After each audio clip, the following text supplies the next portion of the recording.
Mbrëmjen e djeshme, në një nga klubet e Tiranës, ku performonte këngëtari Drena Bazi, është parë në ambientet përbashkët Heidi dhe Romeo. Fansat kanë publikuar disa video në rrjetin social Twitter, ku janë shprehur që mund të ketë një lloj tentative për të qenë bashkë, për të ribashkuar, ose ndoshta edhe janë bashkë. Për ftuar për këtë temë dhe për tema të tjera, kam në një lidhje me Skype nga Maqedonia e Veriut, gazetarin e njohur Tiron Alili. Tiron, faleminderit për këtë mundësi. Faleminderit edhe ju për ftesën dhe për të gjithë këtë mundësi që ne të shprehim dhe të japim mendimet tona rreth këtyre ngjarjeve. Tiron, besoj se ke parë video që kanë qarkulluar në rrjete. Mendoni që aty janë gjendur, po themi, rastësisht në një ambient të përbashkët, apo mendoni se mund të ketë disa, po themi, tratativa për të ribashkuar dhe një herë Heidi me Romeo? Në fakt, për të ribashkuar, ne nuk e dim nëse janë ndarë. Ne gjithmonë kemi komentuar dhe kemi folur rreth atyre se çfarë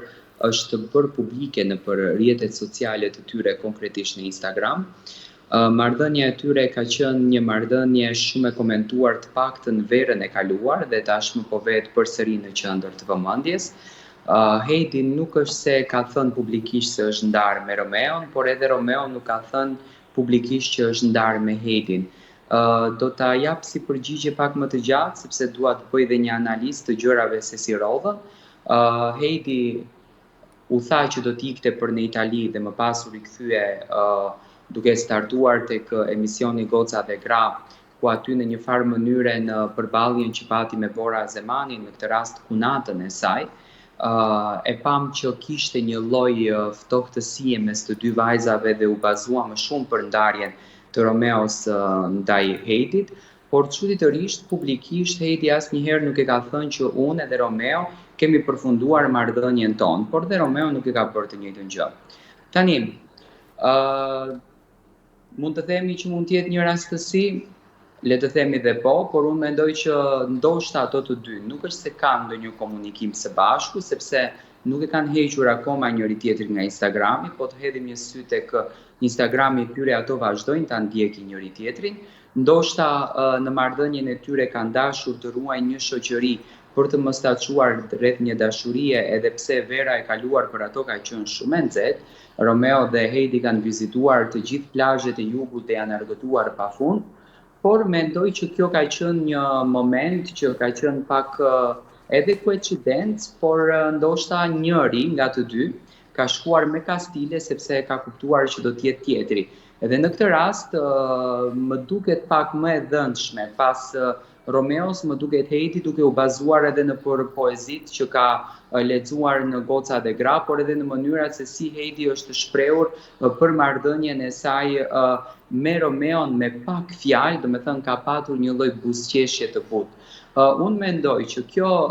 takimi i tyre është një takim rastësor, por një takim që le shumë pas për të menduar, edhe ndoshta mund të jetë një frym për të patur një ribashkim publik apo për të dalur publikisht, sepse më duhet ta them edhe një herë, Heidi dhe Romeo nuk janë të ndarë publikisht. Do të thënë në asnjë lloj emisioni në Top Channel Romeo apo në për të gjitha mediat e tjera pavarësisht nuk e ka thënë që unë jam ndarë nga Heidi, por nuk e ka thënë edhe që jam me Heidin. Por Heidi ka patur deklarata më të forta që ka imagjinuar dhe altarin e kuq, që ka bërë planet edhe për dasëm, do me thënë, ka patur ngjarje të këtilla ku më pas gjithçka u shua. Por gjithsesi Heidi nuk e ka thënë që është ndarë me Romeo. Mendoj që i kanë dhënë hapësirë njëri tjetrit, kanë patur ndonjë komunikim të voçkël nëpër rrjetet sociale, Instagram që të dy, derisa nuk po fshihen nga Instagrami njëri tjetrit, për shembull siç bëri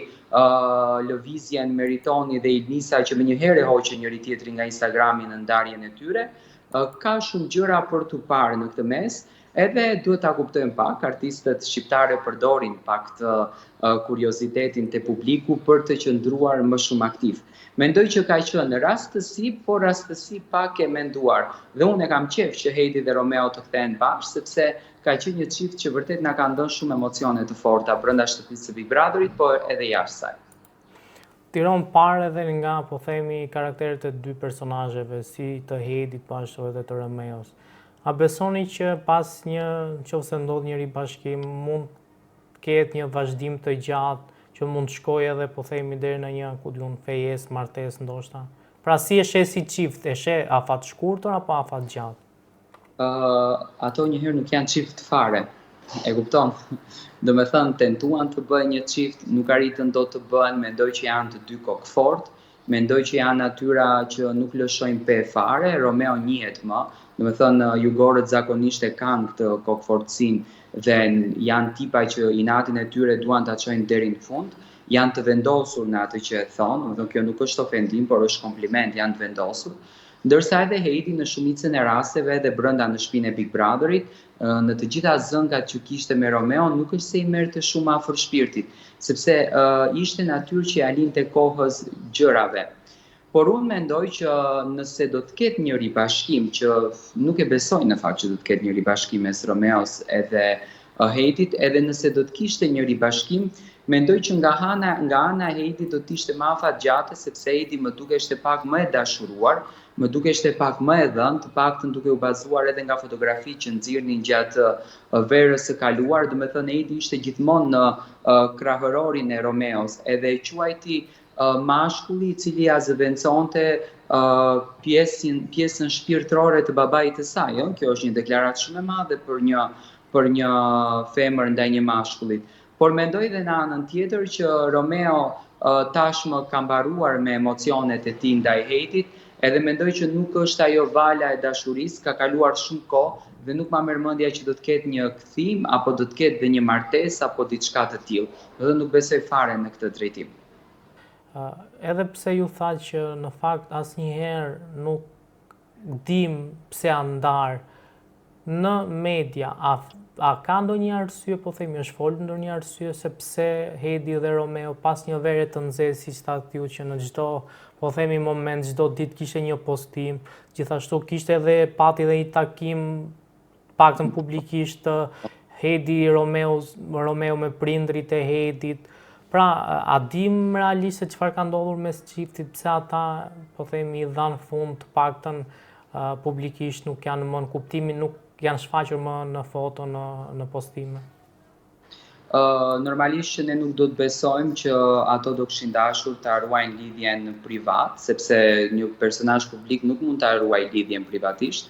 Por mbi të gjitha, mendoj që është kjo pjesa e kokëfortësisë, sepse dolën atëherë se vetë sa thashë theme që ka patur tradhti në mes. Nuk besoj në asnjë mënyrë që Heidi mund të tradhtojë një njeriu që e dashuron shumë me zemër, sepse sinqeriteti i Heidit dhe karakteri i pastërt, ai shpirti i pastërt i Heidit duket që në qiell. Por edhe nga ana e Romeos nuk e shoh një tradhti në këtë mes. E vetmi arsye që unë e shoh që çifti mund të ketë përfunduar në ndarje mes njëri tjetrit është kokëfortësia e tyre, sepse duke u bazuar gjithmonë në Big Brother, konfliktet e tyre ishin nga kokëfortësia dhe personazhi i cili ishte më kokëfort, që prekeshte për çdo fjalë, që prekeshte për çdo veprim të Heidit, që lëndoheshte për çdo situatë ishte Romeo. Dhe mendoj që këto zënkat e vogla që mund të kenë patur si çdo çift, e ka çuar situatën që të jetë deri në këtë pikë, edhe Heidi që e kishte pak të paimagjinueshme jetesën në Shqipëri, domethënë sepse u ndërtua një urë lidhëse që Heidi do të jetonte në Shqipëri, të ndërtonte jetën e saj gjithçka, por mendoj që Romeo nuk ka qenë gati për ta nisur këtë rrugtimin, nuk ka qenë gati për të martuar, edhe mendoj që kjo ka qenë e gjitha ajo pjesa që e ka larguar Heidin krejtësisht nga vetja. Mendoj që nuk janë tipa të afërt mes njëri tjetrit, nuk janë njerëz të njëjtë që mund ta çonin një lidhje bashkë.